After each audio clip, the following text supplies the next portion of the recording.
Yo, finally done with my DSG M4 project. Let's get right into the details. To start, this is technically still a Cyma base M4. However, the only Cyma thing left on here is this MLok rail. I mean, it's pretty nice, honestly. This receiver is no longer Cyma, as you can see. It's a Krytac Trident. I chose this one because I love edges and sharp corners and stuff that just feel machined. And the finish on here is so much better. The stock Cyma receiver just immediately picks up nasty human oils and gunk and crap. Not to mention, this one kind of fits with this rail a lot better. Angel Custom Hex fire selector. I believe there's an Angel Custom Radian Raptor ripoff charging handle. Ambidextrous mag release because it looks cooler, not necessarily because I need to use it with my left hand, but I mean, I could. The mock bolt release that came with the receiver. My trigger is a retroarm style trigger that came with my Leviathan FCU.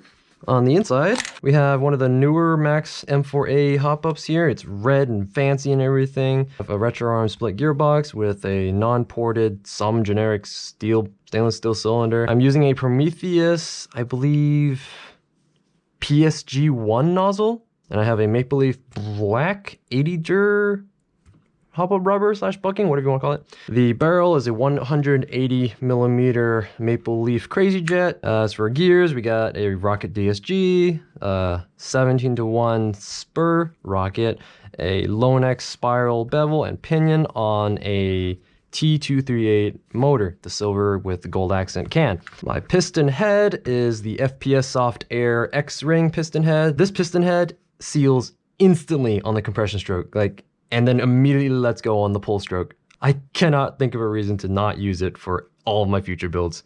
It's amazing, unless something newer, better comes out. My piston is just one of these simple SHS pre-lightened pistons. The whole thing weighs about 18.5, maybe 19 grams. Powered by an SP150 mainspring and whatever brick lipo I can fit into the stock here.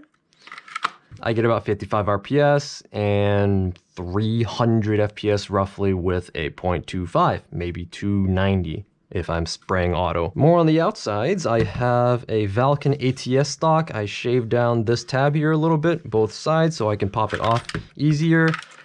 Downside is, if I bump it into a wall, it will fly off, so sometimes I just tape it in. Buffered tube is an EMG Strike Industries 8-position buffer tube. I don't use 7 of those positions, but I like the color and anodizing on it. I just wish, when you fully collapsed it, I don't see any more thread. But I think this is meant for threaded receivers, so can't help it. On the front, we have a modified hex suppressor. It used to have this cap on it, but quite frankly, with this cap, it looked like a turd. So I 3D printed one of these with the threading and everything. I don't remember what thread pitch it was, but I did that. I can put it up on my Google Drive if you want one.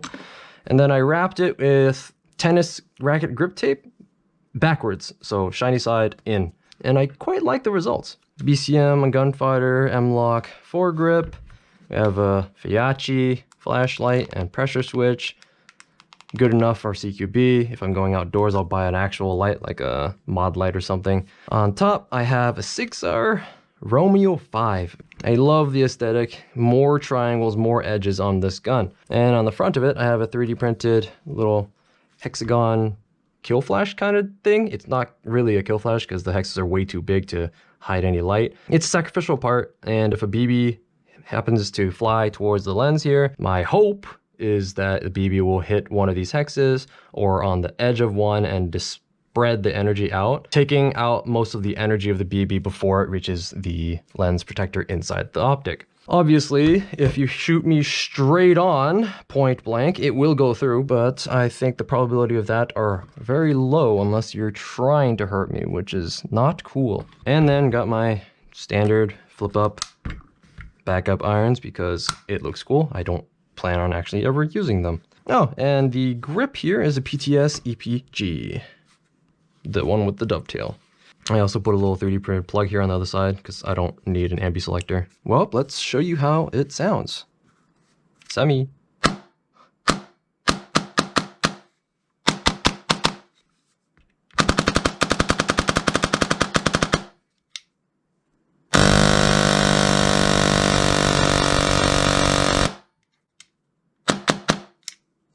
You may have noticed that the magazine well here was glowing blue while I was on full auto. That's because on the inside here, I have installed the old Maxx tracer boards. They don't fit the new hop-ups out of the box. I had to modify this hop-up, grind down a little bit of this flange here to fit it on, and the screw holes don't line up either. I had to super glue it on, it's semi-permanent. And that allows me to shoot tracers straight from the hop instead of down here. You might ask why? The reason why I like lighting my tracers here is because all the wiring goes back to one battery back here. That means less remembering to charge my tracer or something like that. The downside is if there's a BB already in the chamber and I pull the trigger, that BB is not going to be lit. Only the next one will be. But that's okay with me for now. Magpul MLok rail covers, they feel really nice to the grip with gloves on.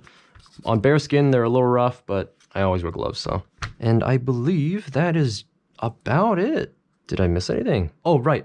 In the gearbox video, I was putting together an Aztech cylinder head, which would automatically stick the nozzle forward and back. But the cylinder head takes so much out of your compression system just to actuate the nozzle forward, and it just wasn't working out in a DSG, where I only pull the piston back 8 teeth. And I'm actually not even pulling it 8 right now, I'm pulling it 5 teeth back. But yeah, that Aztech cylinder head has been swapped out for this SHS head, and AOE correction done off of the piston. I'm usually on the side of correcting AOE from the cylinder head because it gives you added padding, but at the same time you add dead volume, which is incompressible. Well, it's compressible, but it doesn't get pushed out the barrel, and that wastes the actual compression stroke. When shimming the piston head forward with piston head spacers, since the spacers are all behind the O-ring, you don't sacrifice any compression stroke, if that makes any sense. In both cases, you lose cylinder volume. That's just a given, and you cannot get around that. The reason why the Aztec cylinder head sacrifices so much volume is because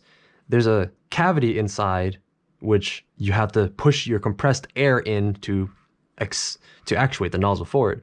That's effectively dead volume because your piston head will come forward, compress the air, push the nozzle forward, and now we have this empty gap of air holding the nozzle open, and then the piston head will reach the cylinder head with that gap of air still there, meaning that air doesn't get pushed down the barrel, and that is really detrimental for the energy output of a DSG. You could probably overcome it with the stupid strong springs, so you just muscle your way through and to send your BB out, but I don't feel comfortable with putting anything stronger than an SP 160 in here. I have a 150, which leads me to another side reason why I swapped over to the Krytac Trident receiver. The original Cyma Platinum receiver had a Cyma proprietary quick change spring system where your buffer tube would just twist on here and then you tighten your collar, which is really convenient. However, since I swapped the gearbox shell out for a retro arm split gearbox, that means the top here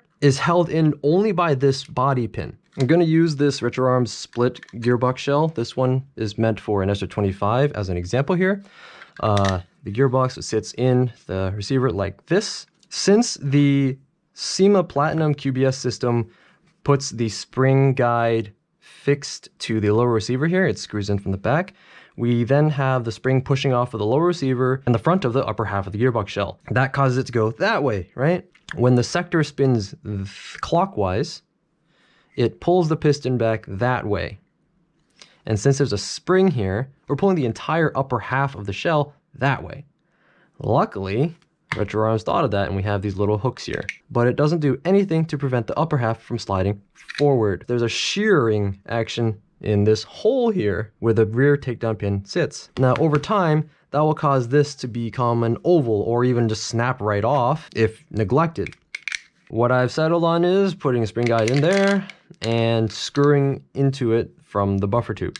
Now you might ask, Jay, why did you even get a split gearbox? If you had a one-piece gearbox, you wouldn't have to deal with any of this, and you'd still be able to use a Cyma Platinum receiver with no problems with any shear forces or anything like that. Well, to that I say, well, the split gearbox is quite convenient, keeping your compression away from your gears and stuff. Getting this done is much faster now. As for the upper half, let me tell you a little story. The Krytac receivers here, they sit the gearbox a little bit farther forward than usual. So my nozzle had to be extremely short in order to feed correctly. I think it's like 20 millimeters or maybe 19.8 right now. It's really, really tiny compared to your typical M4 nozzles like 21.5. However, now that my nozzle was so short, it wouldn't seal with the bucking anymore. So I had to shave the front end off of the tappet plate. Let me try to grab that one. So like the front end here, I had to file that down by a good like 1.5 millimeters just so the tappet would sit farther forward at rest.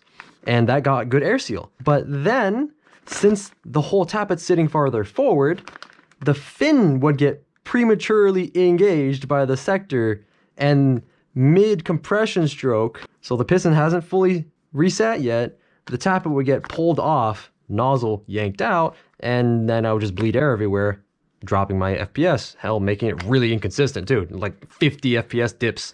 That was ridiculous. So to fix that, I had to file down the inner fin here, and finally it got it to work. And that's what I have in front of me. I have a bunch of tappet plates in here. I've tried a lot on this gun. The retro arms ones feel really solid. They are really smooth, low friction, but I don't know what is up with it. They don't work in specifically this setup. I kept getting those FPS dips, even though I shaved down the front, shaved down that. I don't know what it was. I'm not going to waste more time trying to figure it out. The garter tappet plate, though, worked flawlessly after filing down the front. I chopped the fin to about that profile, and that bump there is where the sector would release the tappet. Well, that's pretty much everything I have to say about this gun.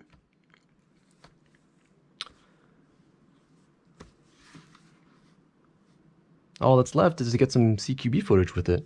About that, I will be honest here, I already do have gameplay footage with this M4. It's just, it wasn't very good footage, so I'm just going to delete that footage and eventually go CQBing again, and then I'll share. For now, you get one more full auto brap. Peace.